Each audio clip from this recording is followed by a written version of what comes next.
Good morning dear students. हम अभी उसी ऐसे में चल रहे हैं ऑफ स्टडीज। बेकन का, फ्रांसिस बेकन का ये लिखा हुआ ऐसे है।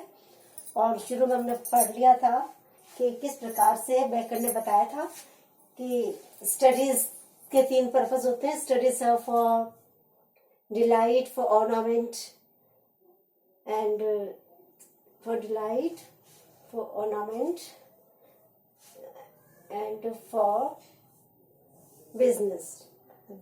तो उसने कहा था कि हर तरीके से हमको फिर उसके बाद उसने ये भी बता दिया था कि अति जो है हर प्रकार की ज्यादा होती है। अगर हम केवल पढ़ते रहेंगे तो हम आलसी हो जाएंगे, और अगर हम के वार्ता में अपने ऑर्नामेंट करने के लिए, डेकोरेशन करने के लिए उसको बहुत ज्यादा यूज करेंगे तो वो हमारा एक दिखावा हो जाएगा। और अगर हम हर तरीके से बिजनेस में, जजमेंट में उसी के नियमों को फॉलो करने लग जाएंगे तो वो कहलाएगा कि ये एक स्कॉलर की या एक विद्वान की सनक है। इस प्रकार से उसने 3 पर्पस बताए थे। और उसके बाद उसने फिर ये भी बताया था कि किस तरीके से स्टडीज को करना चाहिए।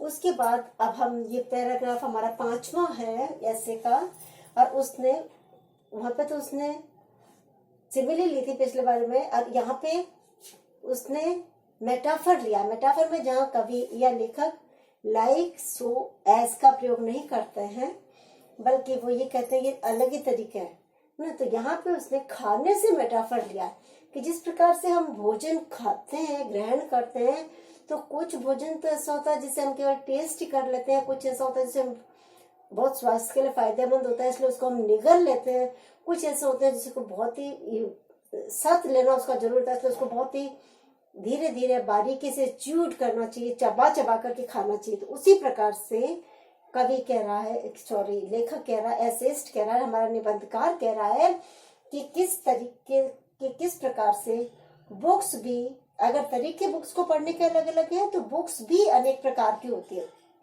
उसके अंतर्गत वो कह रहा है कि some books are to be tasted, others to be swallowed, and some few to be chewed and digested. That is, अर्थात some books are to be read only in parts, others to be read but not curiously, and some few to be read wholly and with diligence and attention.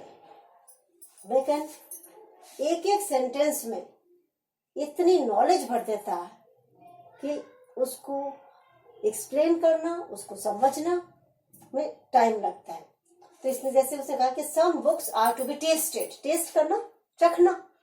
तो जिस प्रकार से थोड़ी बहुत चीज होती है, चटनी हुई या कोई और चीज मीठी, जो अपन ने चख लिया और उससे हमको पता पड़ जाता है किस तरीके की है। तो some books are to be tasted, others to be swallowed. Swallowed मतलब होता है निगलना, क्योंकि वो केवल एक चीज टेस्ट करके, एक चीज पढ़ करके आपको पूरे का पता नहीं पड़ेगा, उसमें आपको पूरा का पूरा नॉलेज होनी चाहिए। तो चाहे आपको इंटरेस्ट तो ध्यान से पढ़े या ना पढ़े, पर एक रैपिड स्टडी, जैसे अपन ने पूरा निगल लिया तो पूरी चीज गई अंदर, उसी प्रकार से हम जल्दी जल्दी भी पढ़ लेंगे तो हमारे दिमाग में चली जाएगी। तो उसने कहा वो चीज स्वेलो मतलब निगलना, टेस्ट मतलब चखना, and some few to be, कुछ ऐसी पुस्तकें होती हैं जो इतनी इंपॉर्टेंट होती हैं, इतनी वैल्यूएबल होती हैं कि वो शुड बी च्यूड, च्यूड मतलब चबाई जानी चाहिए, एंड डाइजेस्टेड, और उनको डाइजेस्ट करना चाहिए, हजम,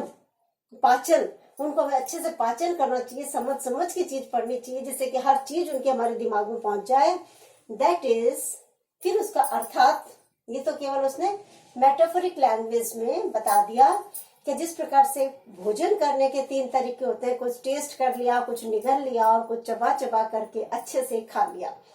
उसी प्रकार से हमारी पुस्तकें होती हैं कि कुछ को तो हम टेस्ट कर लें, कुछ को हम स्वैलो कर लें, और कुछ को हम च्यू करें। दैट इज, अर्थात some books are to be read only in parts. जैसे टेस्ट में कहा ना, टेस्ट का मतलब है कि आपने यहां से पढ़ लिया तो आपको पता पड़ गया, अच्छा ये चल रहा है, फिर 2 4 5 7 पेज पलट के फिर देख लिया, अच्छा यहाँ तक का स्टोरी पहुंच गई, फिर जिसमें केवल आपको जिस स्टोरी से लेना है, या जैसे आपकी सिलेबस हम देखते हैं नॉन डिटेल्ड स्टडी होती है, तो अपने को इम्पोर्टेंट चीजें पढ़ लेते हैं और पूरा उसकी स्टडी करने की आवश्यकता नहीं होती।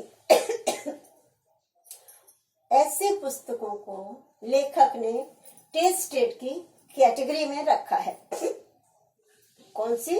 जिन्हें कि हम पार्ट्स में पढ़ सकते हैं, भाग में, थोड़ा एक भाग में करा, दूसरे भाग में करा। अब अदर्स टू बी रेड, जिससे उसने कहा है कि स्वेलोड, उसने कहा दूसरे जो अदर्स यानी कि अदर बुक्स, अन्य जो पुस्तकें हैं, they are to be read, उन्हें पढ़ा जाना चाहिए, पढ़ा तो जाना चाहिए, बट नॉट क्यूरियसली, लेकिन बहुत ज्यादा क्यूरियोसिटी के साथ, जिज्ञासा के साथ, उत्सुकता के साथ पढ़ने की आवश्यकता नहीं होती, लेकिन उसमें क्या चल रहा है ये हमको जानना चाहिए, इसलिए हम उसको स्वेलो कर लेंगे, कैसे न कैसे उसको निकाल लेंगे, जल्दी जल्दी रैपिड स्टडी हम उनकी कर लेंगे।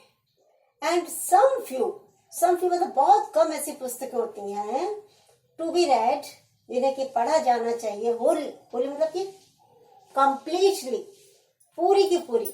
कुछ पुस्तकें की एक एक लाइन, जैसे बेकन का खुद का ऐसे ही है, इसकी एक भी लाइन हम छोड़ देंगे तो हम बहुत सारे मैटर से वंचित रह जाएंगे। इसकी एक एक लाइन, इसका एक एक सेंटेंस अपने आप में बहुत लेंदी नॉलेज लिए हुए है।